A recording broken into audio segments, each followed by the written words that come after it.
നിർത്തിക്കോ. എന്റെ വീട്ടിൽ വന്നു നിന്ന് എന്റെ ഒപ്പം ചോറ് തിന്നിട്ട് അവൾക്ക് വേണ്ടി വാലാട്ടുന്നോ?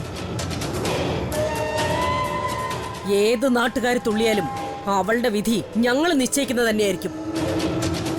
കൂടുതൽ തുള്ളിയാൽ മുട്ടോളം, പിന്നെയും തുള്ളിയാൽ ചട്ടിയോളം. അത്ര തന്നെ.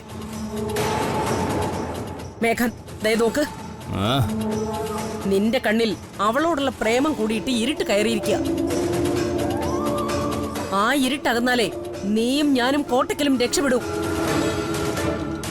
അല്ലെങ്കിൽ അധോഗതിയാ, അധോഗതി.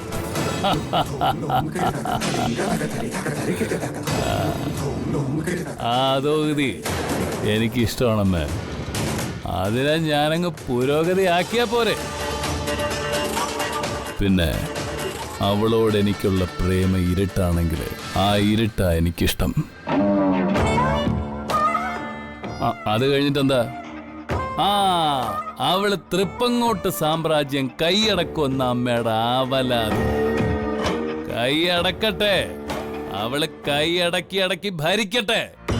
എന്നാലല്ലേ അവൾക്ക് ബദലായി എനിക്ക് അവളെ തന്നെ കൈയടക്കാൻ പറ്റൂ. എന്റെ അമ്മ, എന്റെ മകനോടൊപ്പം അവൾക്ക് എന്നിൽ വന്നടങ്ങിയേ പറ്റൂ. അതുവഴി കേസ് നടത്തി അവളെ കൈയടക്കിയ സാമ്രാജ്യം മുഴുവനും മേഘനാഥന്റെ മുന്നിൽ അടിയറവ് വയ്ക്കൂ അവൾ. അതിനാ ഒരു താലിച്ചരട് ഞാൻ അവളുടെ കഴുത്തിൽ കെട്ടാൻ പോകുന്നത്. മുമ്പ് കൺമുന്നിൽ വന്ന ആ വേണുവക്കീലിനെ കൊല്ലാതെ ഞാൻ വിട്ടതും അതിനു വേണ്ടിയാമേ. ഇനിയും അവളിലേക്ക് എനിക്കെത്താനുള്ള ഏക വഴി അവൻ തന്നെയാമേ. ആ വഴി ഞാൻ രാധയുടെ മുമ്പിലോ രാധ എന്റെ മുമ്പിലോ എത്തുമെന്നുള്ള കാര്യം ഉറപ്പാ. അത് കഴിയുമ്പോഴാ വേണുവക്കീലിന്റെ വാദങ്ങൾ അവസാനിക്കുന്നത്. എന്നിട്ടാ ഞാൻ അവനെ ഇഞ്ചിഞ്ചായിട്ട് കൊല്ലുന്നത്. അതോടെ എന്റെ ജീവിതത്തിലെ രണ്ടാം കാലഘട്ടം ആരംഭിക്കും.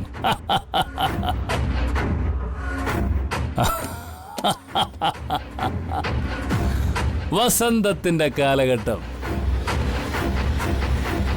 മേഘനാഥന്റെയും രാധയുടെയും പുതുപുത്തൻ ജീവിതത്തിന്റെയും ദാമ്പത്യത്തിന്റെയും വസന്തം ആരംഭിക്കുന്ന കാലം. അതൊന്ന് ആഘോഷിക്കാനാ ഇപ്പോഴേ ഞാൻ കുടിക്കുന്നത്. ആഘോഷങ്ങളുടെ അഴിഞ്ഞാട്ടം നടത്താൻ.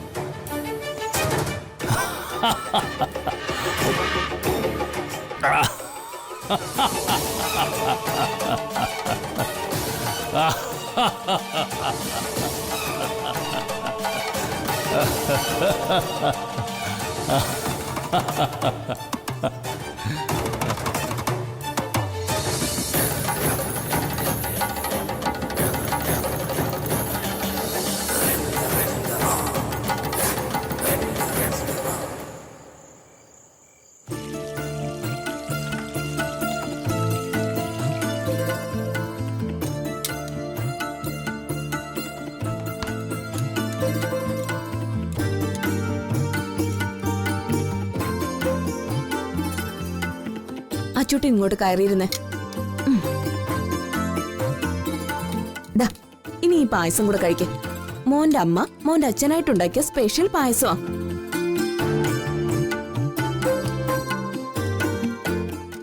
അതിനെന്റെ അച്ഛൻ വന്നോ ഇവിടെ? എന്നിട്ട് എവിടെ? ഞാൻ കണ്ടില്ലല്ലോ. കാണിക്കാം. അതിനു മുമ്പ് അച്ചൂട്ടനോട് ഞാനൊരു ചോദ്യം ചോദിക്കും. അച്ചൂട്ടൻ കൃത്യമായിട്ട് തന്നെ അതിന്റെ ഉത്തരം തരണം. എന്താ ചോദ്യം? ഒരു കൊച്ചു ചോദ്യം.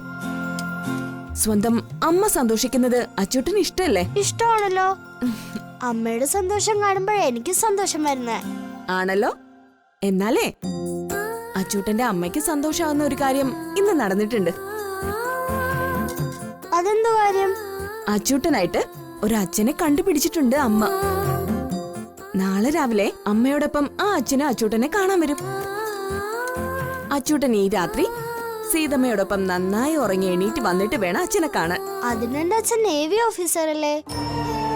ആ അച്ഛൻ ലീവിന് വന്നു ഇവിടെ? അല്ല മോനെ, മോന്റെ അച്ഛൻ നേവി ഓഫീസറൊന്നും അല്ല. പണ്ടേ മോനെ അമ്മയൊക്കെ ഉപേക്ഷിച്ച് നാട് വിട്ടു പോയ ഒരാളാ. ആ ആളിനി തിരിച്ചു വരില്ല. അപ്പോ അച്ഛൻ നേവി ഓഫീസറാണെന്ന് അമ്മ എന്നോട് കള്ളം പറഞ്ഞാണോ? ആ അത് പിന്നെ മോൻ അച്ഛനെ കാണണമെന്ന് പറഞ്ഞ് നിർബന്ധം കാണിച്ചതുകൊണ്ടല്ലേ. അപ്പൊ മോന്റെ വിഷമം മാറാൻ വേണ്ടി പറഞ്ഞതാ. വാസ്തവത്തിൽ മോന്റെ അച്ഛനായി അങ്ങനെ ഒരു നേവി ഓഫീസർ ഇല്ല അച്ചൂട്ടാ. അപ്പൊ അമ്മയുടെ കൂടെ നാളെ എന്നെ കാണാൻ വരുമെന്ന് പറഞ്ഞ അച്ഛനോ? അതാരോ? അന്ന് സ്കൂളിലെ ഫാദേഴ്സ് ഡേയിൽ മോന്റെ അച്ഛനായിട്ട് ആരാ വന്നത്? അത് പ്രസാദ് അങ്കിള്. ആ പ്രസാദ് അങ്കിള് തന്നെ മോന്റെ അച്ഛനായിട്ട് വന്നാ മോൻ ഇഷ്ടപ്പെടുവോ? എനിക്ക് പ്രസാദ് അങ്കിളെ വലിയ ഇഷ്ടാ. പ്രസാദ് അങ്കിള് എന്നെയും വലിയ ഇഷ്ടാണെന്ന് പറഞ്ഞിട്ടുണ്ട്. ആ അതാണ്. അച്ചൂട്ടന്റെ അമ്മയ്ക്കും അതറിയായിരുന്നു. അതുകൊണ്ടാ അച്ചൂട്ടന്റെ അച്ഛനായിട്ട് നാളെ പ്രസാദ് അങ്കിളിനെ തന്നെ കൊണ്ടുവരുന്നത്. നേരത്തെ തന്നെ പ്രസാദ് അങ്കിളിന് മോനോട് ഒരുപാട് ഇഷ്ടമുണ്ടായിരുന്നു. ഇനി മോന്റെ അച്ഛനായിട്ട് വരുമ്പോ അങ്കിളിന് മോനോട് കൂടുതൽ അടുപ്പം വരും. മോന്റെ അമ്മയ്ക്കും അതിഷ്ടാവും. പ്രസാദ് അച്ഛനും അഞ്ജലി അമ്മയും അച്ചുമോനും സന്തുഷ്ട കുടുംബം. മോൻ എന്തു പറയുന്നു? ഇപ്പൊ തന്നെ ഞാനതങ്ങ് ഫിക്സ് ചെയ്യട്ടെ. എനിക്ക് സമ്മതമാ. ആ ആ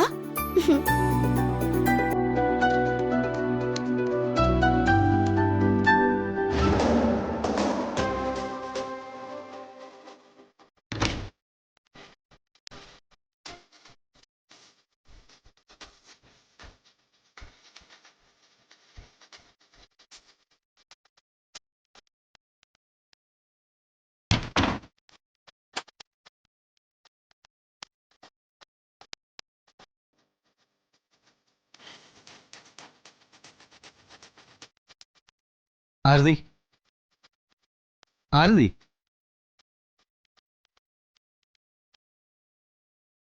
ആരതി ആരതി നീ എന്താ കേൾക്കുന്നില്ലേ?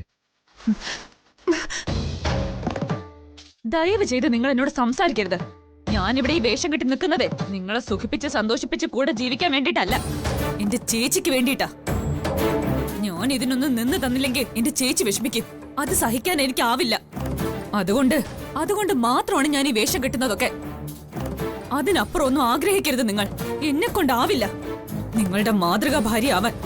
ശരി, നീ പറയുന്നതൊക്കെ ഞാൻ സമ്മതിക്കുന്നു. നീ എങ്ങനെയാണോ ജീവിക്കാൻ ആഗ്രഹിക്കുന്നത് അങ്ങനെ തന്നെ ജീവിച്ചാൽ മതി. പക്ഷേ ഞാൻ പറയുന്ന കാര്യം നീ ഒന്ന് കേൾക്കണം. നിന്റെ സിമ്പതി നേടിയെടുക്കാൻ വേണ്ടി ഞാൻ പറയുന്നതല്ല. നിന്റെ തെറ്റിദ്ധാരണകൾ തിരുത്താൻ വേണ്ടി മാത്രമാണ് ഞാൻ നിന്നോട് സംസാരിക്കുന്നത്. സോറി, എനിക്ക് അതിലൊരു തെറ്റിദ്ധാരണയില്ല. എന്റെ ധാരണകളൊക്കെ ശരിയാണെന്നാണ് ഞാൻ വിശ്വസിക്കുന്നത്. എനിക്ക് ചുറ്റും വല വിരിച്ച് നടന്ന നിങ്ങൾ സൗകര്യമൊത്ത് വന്നപ്പോ നിങ്ങൾ ചെയ്യേണ്ടതൊക്കെ അങ്ങ് ചെയ്തു. അതൊക്കെ തന്നെയാണ് എന്റെ ധാരണയും. ആ ധാരണയാണ് ശരിയും. ആയിക്കോട്ടെ, അങ്ങനെ തന്നെ വിശ്വസിച്ചുകൊണ്ട് ഞാൻ പറയുന്നൊന്ന് കേൾക്ക്. അന്ന് ആ ഹോട്ടൽ മുറിയുടെ പുറത്ത് പോലീസുകാർ വന്ന് മുട്ടുമ്പോ രക്ഷപ്പെടാൻ ഇതല്ലാതെ മറ്റൊരു വഴി ഞാൻ കണ്ടില്ല. പ്രധാനമായും നിനക്കുണ്ടാവുന്ന മാനക്കേട് ഒഴിവാക്കാൻ വേണ്ടി മാത്രമായിരുന്നു. ആ അന്ന് മുതൽ നിന്നെ ബോധ്യപ്പെടുത്താൻ ഞാൻ ശ്രമിക്കുന്ന ഒരു കാര്യമായത്. പക്ഷെ എത്ര പറഞ്ഞിട്ട് നിനക്ക് ബോധ്യപ്പെടുന്നില്ല. പോട്ടെ, അത് മറന്നാൽ പോലും നമ്മൾ രണ്ടുപേരും ഒരുപോലെ ചിന്തിക്കേണ്ട മറ്റൊരു വിഷയം ഇവിടെ ഉണ്ട്. അത് പ്രസാദ് ഏട്ടന്റെയും അഞ്ജലി ചേച്ചിയുടെയും കാര്യമാണ്. അച്ഛനെ പോലും ധിക്കരിച്ച് മനസ്സിലടക്കി കൊണ്ടു നടക്കുന്ന ഒരു ഇഷ്ടം പ്രസാദ് ഏട്ടൻ ഉണ്ടായിരുന്നു. അതുപോലും മറന്ന് ചേട്ടൻ അഞ്ജലി ചേച്ചി വിവാഹം കഴിച്ചത് നമ്മുടെ നന്മയെ കരുതി മാത്രമാ. അതുകൊണ്ട് തന്നെ നമുക്ക് വേണ്ടി സ്വന്തം സ്വപ്നങ്ങളും മോഹങ്ങളും തിരിച്ച് അവരുടെ സന്തോഷത്തിനു വേണ്ടി നമുക്ക് മറ്റുള്ളവരുടെ മുമ്പിൽ മാതൃകാ ദമ്പതികളെ അഭിനയിക്കണം. അതെ അതെ, അഭിനയിക്കാൻ നിങ്ങൾ പണ്ടേ വിരുദ്ധനാണല്ലോ. എന്നോട് അഭിനയിച്ചതും തരം കിട്ടിയപ്പോ താലി കൊണ്ട് ബന്ധിച്ചതും എല്ലാം അതിന്റെ തെളിവാണല്ലോ. ഓ എന്റെ ആരതി, മതി വീണ്ടും വീണ്ടും ഉള്ളതിന്റെ ഈ പരിഹാസം. എല്ലാം മനസ്സിലാക്കിയിട്ട് ഒന്നും മനസ്സിലായില്ല എന്ന് ഭാവിക്കുകയാണെങ്കിൽ അതിന് മരുന്നില്ല. അതല്ല, അറിവില്ലായ്മ കൊണ്ടുള്ള പറച്ചിലാണെങ്കിൽ അറിവുണ്ടാകുമ്പോൾ എല്ലാം ശരിയായിക്കോളും. അതുപ്രകാരം എന്നാണോ നിനക്ക് അറിവുണ്ടാവുന്നത് അന്നേ നമുക്ക് ഒരുമിച്ചൊരു ജീവിതം ഉണ്ടാവും. അതുവരെ നമ്മൾ മറ്റുള്ളവരെ ബോധ്യപ്പെടുത്താനായി അഭിനയിക്കണം, അത്ര തന്നെ.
നമുക്ക് വിവാഹം കഴിക്കാം. എന്തു പറയുന്നു?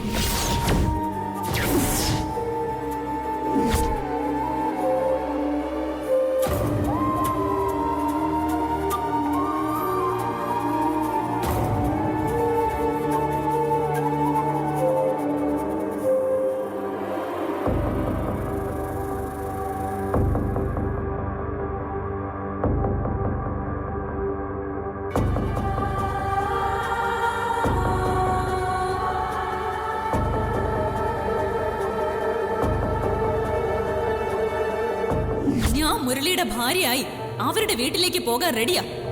പകരം കൃഷ്ണനെ മറന്ന് ചേച്ചി പ്രസാദേട്ടനെ കല്യാണം കഴിക്കണം.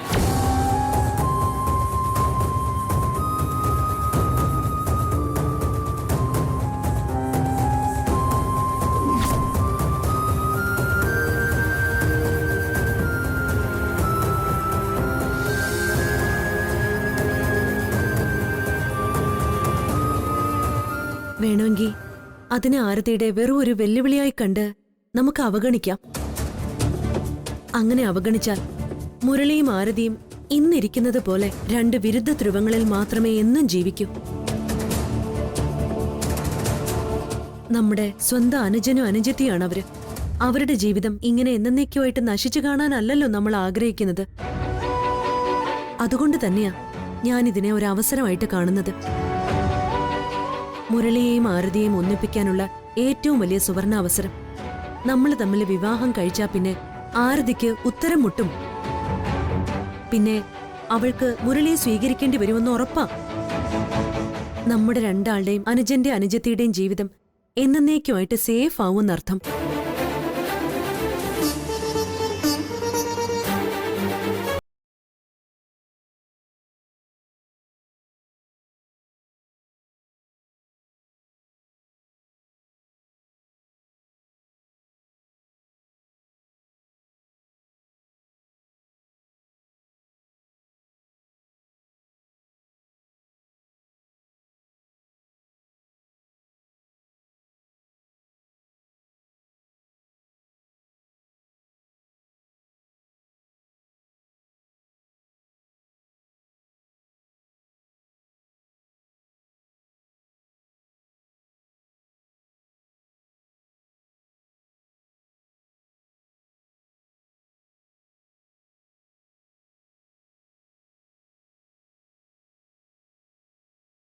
എല്ലാ യുദ്ധങ്ങളും തെറ്റാണെന്ന് വരും. ഒരു വിഗ്രഹം പോലെ ഇത്രയും നാൾ ഞാൻ മനസ്സിൽ കൊണ്ടുനടന്ന് ആരാധിക്കുന്ന ആ പെൺകുട്ടിയോട് ചെയ്യുന്ന ഏറ്റവും വലിയ അനീതിയാവും. എന്നെങ്കിലും ഒരിക്കൽ അവൾ എന്നെ തേടി വരുമെന്നുള്ള വിശ്വാസമാണ് എന്റെ ജീവിതം തന്നെ. ആ വിശ്വാസം എന്നിലുള്ള കാലത്തോളം എനിക്ക് തന്നെ വിവാഹം കഴിക്കാനാവില്ല. ഒപ്പം നിർബന്ധപൂർവം ഞാൻ ആ വിശ്വാസം ഉപേക്ഷിക്കാൻ ശ്രമിച്ചാൽ പിന്നെ ഞാനില്ലെന്ന് തന്നെ പറയേണ്ടി വരും. പ്രസാദേട്ടന്റെ ആ ഇഷ്ടങ്ങളൊക്കെ എനിക്ക് മനസ്സിലാവുന്നുണ്ട്. എനിക്കറിയാം. പുഷ്പചേട്ടൻ പറഞ്ഞു എല്ലാം എന്നോട്. എന്നാ ഞാനും ഇനി തുറന്നു പറയാം പ്രസാദേട്ട. എനിക്കുണ്ട് അതുപോലെ ഒരു ആത്മബന്ധം. എന്നെങ്കിലും ഒരിക്കൽ ആ കൂട്ടുകാരനുമായി സ്വന്തം വിവാഹം നടക്കുക എന്നതാ എന്നത്തെയും എന്റെയും സ്വപ്നം. ആ ഇഷ്ടം മറന്നുകൊണ്ടുള്ളൊരു വിവാഹം എന്റെയും മനസാക്ഷിയെ വഞ്ചിക്കുന്നതായിരിക്കും.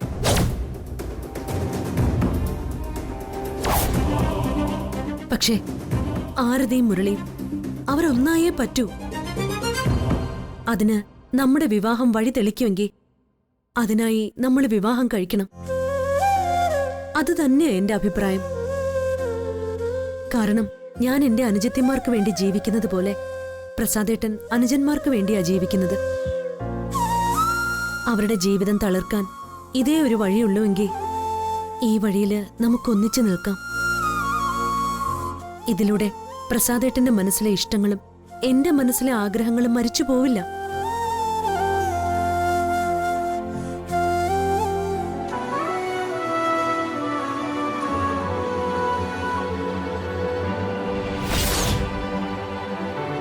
പ്രസാദേട്ടന് സ്വന്തം പെൺകുട്ടിയെയും എനിക്കെന്റെ ആൺകുട്ടിയെയും വഞ്ചിക്കാതെ തന്നെ നമുക്ക് ഭാര്യ ഭർത്താക്കന്മാരായി ജീവിക്കാം. നാട്ടുകാർക്കും വീട്ടുകാർക്കും കാണാൻ വേണ്ടി മാത്രം. എന്തു പറയുന്നു?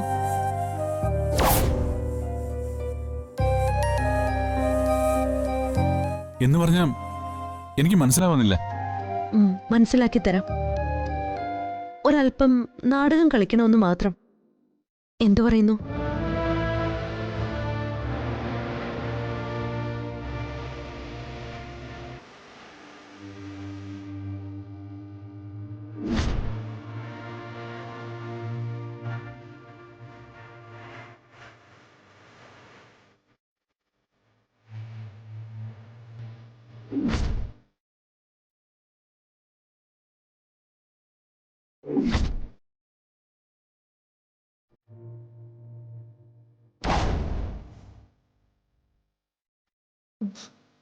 വേണ്ട.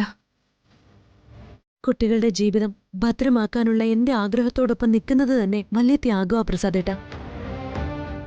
അതിനപ്പുറം പ്രസാദേട്ടന്റെ സ്വന്തം ഇഷ്ടങ്ങൾ തകർത്തുകൊണ്ട് പ്രസാദേട്ടന്റെ ജീവിതത്തിലേക്ക് കടന്നു കയറാൻ ഞാൻ ഒരുക്കമല്ല. ആ താലി ഇങ്ങ് തരൂ, അത് ഞാൻ സ്വയം അണിഞ്ഞോളാം.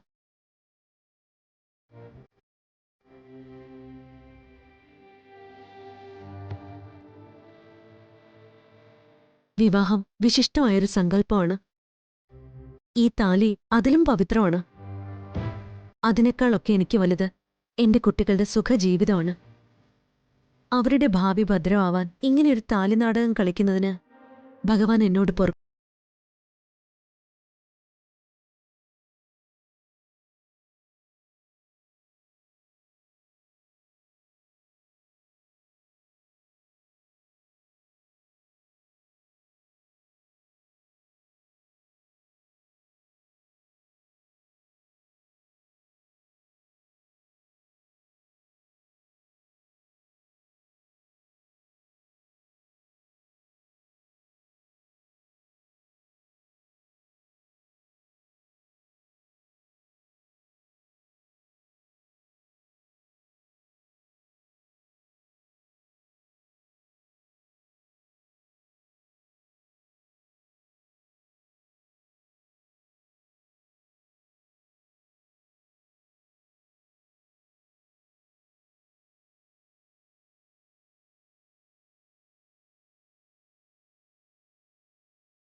അഞ്ജലി ഇരിക്കെ.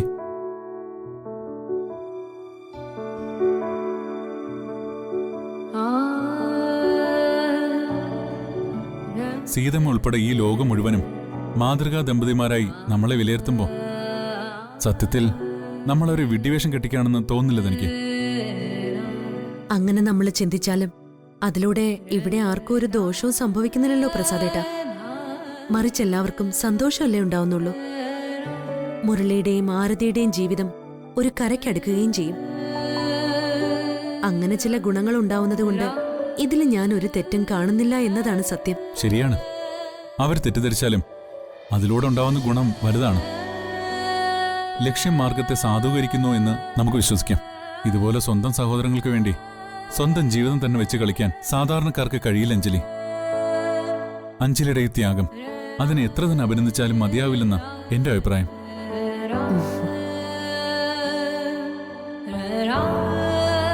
ഓ, എന്ത് അഭിനന്ദനം. വളരെ ചെറിയൊരു ഇടവേളയല്ലേ പ്രസാദേട്ട ഈ ജീവിതം തന്നെ. അങ്ങനൊരു ഇടവേളയില് നമ്മളോട് ചേർന്ന് നിൽക്കുന്ന പ്രിയപ്പെട്ടവരുടെ നന്മയ്ക്കും സന്തോഷത്തിനും വേണ്ടി എന്തെങ്കിലുമൊക്കെ ചെയ്യാനാവുന്നത് ഒരു പുണ്യമല്ലേ? അവർക്ക് വേണ്ടി നമ്മൾ ഭാര്യ ഭർത്താക്കന്മാരുടെ വേഷം കെട്ടി. ഇനി അവരുടെ മുമ്പില് നമ്മൾ മാതൃകാ ദമ്പതികളായി തന്നെ തുടരണം. കുറച്ചു കാലത്തേക്കെങ്കിലും അത് തുടർന്നേ പറ്റൂ. തീർച്ചയായും. നമ്മുടെ വിവാഹവും നമ്മുടെ ദാമ്പത്യവും വെറും നാട്യമാണെന്ന സത്യം നമ്മളിൽ മാത്രം ഒതുങ്ങട്ടെ. ആർക്കും ഒരു സംശയത്തിന് ഇടകൊടുക്കാതെ സമൂഹത്തിന് മുന്നിൽ ഉത്തമ ദമ്പതികളായി നമുക്ക് ജീവിക്കാം. അതെ, അത് മതി.